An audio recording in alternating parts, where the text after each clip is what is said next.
जय श्री कृष्णा।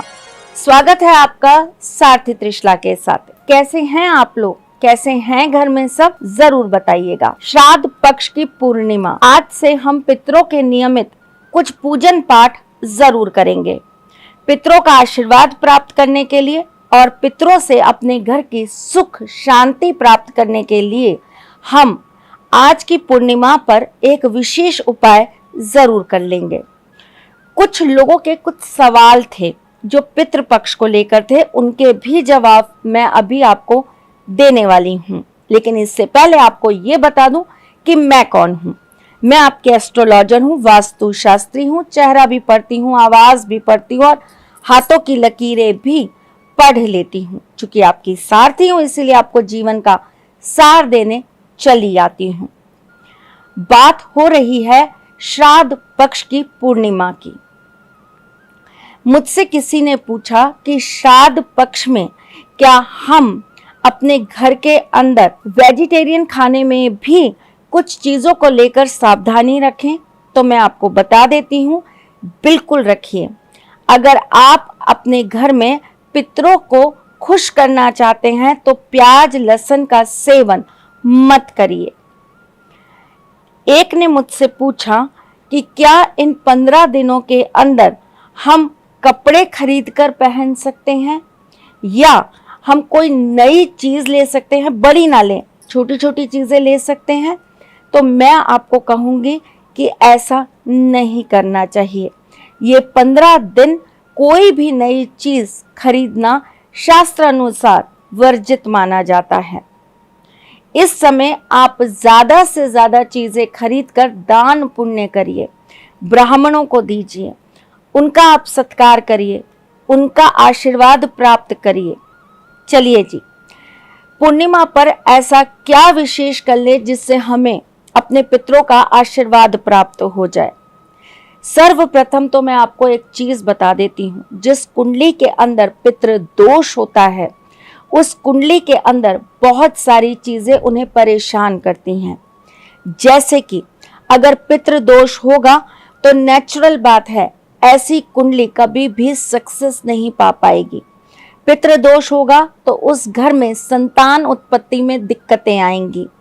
पितृ दोष होगा तो उस घर के बड़े बुजुर्ग कभी अपने बच्चों का साथ नहीं देंगे। पितृ दोष होगा तो उस घर के बुजुर्गों द्वारा हमेशा डिसीजंस गलत लिए जाएंगे। पितृ दोष होगा तो 2 पीढ़ियों के बीच हमेशा मनमुटाव बना रहेगा। पिता पुत्र एक दूसरे के साथ कभी प्रसन्न नहीं रह पाएंगे। एक घर में रहकर दोनों के वैचारिक मतभेद बहुत होंगे। पितृ दोष होगा तो आपके घर से कभी भी दवाइयां खत्म नहीं होंगी। पितृ दोष होगा तो आपके घर में मांगलिक कार्य करने में आपको बहुत ज्यादा दिक्कतें आएंगी। आपके घर में पूजा पाठ धर्म इन सब चीजों को लेकर बहुत ज्यादा दिक्कतें बनी रहेंगी। अगर आपके घर के अंदर पितृ दोष होगा तो आपके घर के बच्चे अपनी किसी भी चीज को प्राप्त करने के लिए परिश्रम बहुत करेंगे पर वो सक्सेस नहीं हो पाएंगे। ऐसे लोगों के घर में लोग आकर चुगलियां बहुत करते हैं। ऐसे लोगों के बारे में सामाजिक स्तर पर बातें बहुत उड़ाई जाती हैं। ऐसे घर की बदनामी बहुत की जाती है। जिस घर में पितृदोष होता है ऐसे घर में पैसों की बरकत कभी नहीं रह पाती। जिस घर में पितृदोष होता है ऐसे घरों में अकाल मृत्युएं होने लगती हैं। घर में शादियां नहीं होती हैं तो घर में शादियां टिक नहीं पाती। किसी न किसी वजह से संतान होने में दिक्कतें आती ही आती हैं। अगर आपके घर में पितृदोष होगा तो आपके घर के अंदर आपसे आपके सारे भाई बंद दूर हो जाएंगे। आपका बहुत बड़ा घर सिमट कर एकदम छोटा रह जाएगा। अगर आपके साथ इनमें से कोई भी सिम्टम्स टकराता है तो आपको ये उपाय जरूर कर लेना है। आज से श्राद्ध पक्ष चालू हो रहे हैं और अपने पितरों के नियमित आप 15 दिन जरूर कुछ उपाय करिएगा ही करिएगा। जैसे कि रोजाना आपको गाय को भोजन कराना ही कराना है। जैसे कि रोजाना आपको पक्षियों को दाना डालना ही डालना है। अगर आपके घर में मछलियां या आपके घर के आसपास कोई कुंड है जहां मछलियां हैं, तो उन्हें भी भोजन आप जरूर कराइए। आप हो सके तो कौवे को रोजाना खाना जरूर खिलाइए। चावल खिला दें तो बहुत ही अच्छा रहेगा। अगर आप रोजाना किसी एक जरूरतमंद या किसी गरीब व्यक्ति को भोजन करा दें तो ये आपके लिए बहुत अच्छा रहेगा।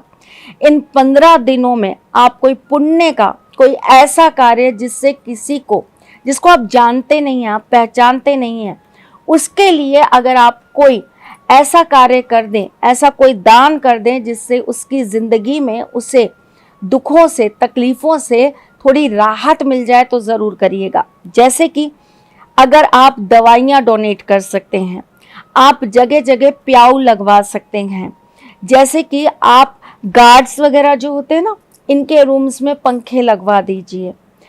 वहाँ पर अगर हो सके तो कूलर रखवा दीजिए। आप किसी गरीब के घर में पानी गर्म करने वाली रॉड दे दीजिए। छोटी छोटी चीज़ें होती हैं जो बहुत महंगी भी नहीं होती, लेकिन अगर आप करना चाहें तो आप कर सकते हैं। आप गरीब स्त्रियों को पैरों की चप्पलें दे सकते हैं।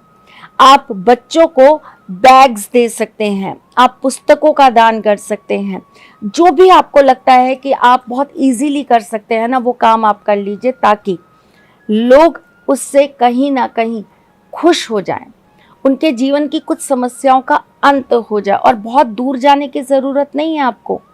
आपके इर्द गिर्द भी बहुत सारे ऐसे लोग हैं जो आपको जानते नहीं होंगे, आपको पहचानते नहीं होंगे, तो गुप्त रूप से उनके लिए कुछ कराइए और देखिएगा जब उनके जीवन में खुशियां आएंगी तो आपको भी आपके पितरों के आशीर्वाद से खुशियां प्राप्त होने लगेंगी।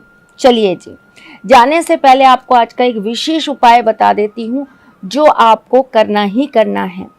किसी भी पीपल के पेड़ के नीचे पड़ा हुआ एक पीपल का पत्ता ले आइए, उसे लाकर अच्छी से धो लीजिए। उसके ऊपर हल्दी के 7 टीके लगा दीजिए। उसके ऊपर आप 1 मुट्ठी काले तिल रख दीजिए। उसके ऊपर मिट्टी के दिए में तेल भरकर अपनी दक्षिण दिशा में आप एक दिया जला दीजिए। संध्या के बाद आपको ये कार्य करना है, मतलब जब रात हो जाए, और अपने पितरों को याद करते हुए, स्मरण करते हुए उनका आशीर्वाद प्राप्त करिए। देखिएगा उनका आशीर्वाद भी आपको मिलेगा और उनके आशीर्वाद से आपके जीवन में सफलता के रास्ते भी खुलेंगे। मैं फिर आऊंगी कुछ नया, कुछ अलग, कुछ अद्भुत लेकर। आपकी जन्म पत्री में अगर पितृदोष है या ऐसे कोई भी सिम्टम्स हैं जो मैंने आपको बताया, तो आप दिए गए नंबर्स पे अपनी कुंडली का विश्लेषण करा सकते हैं। आप अपने जीवन की छोटी छोटी समस्याओं से कुछ उपाय पाकर समाधान पा सकते हैं।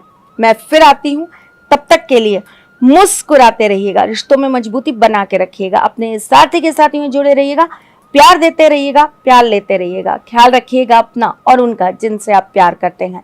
मैं जल्द आपसे मिलने आऊंगी, तब तक के लिए राधे कृष्णा।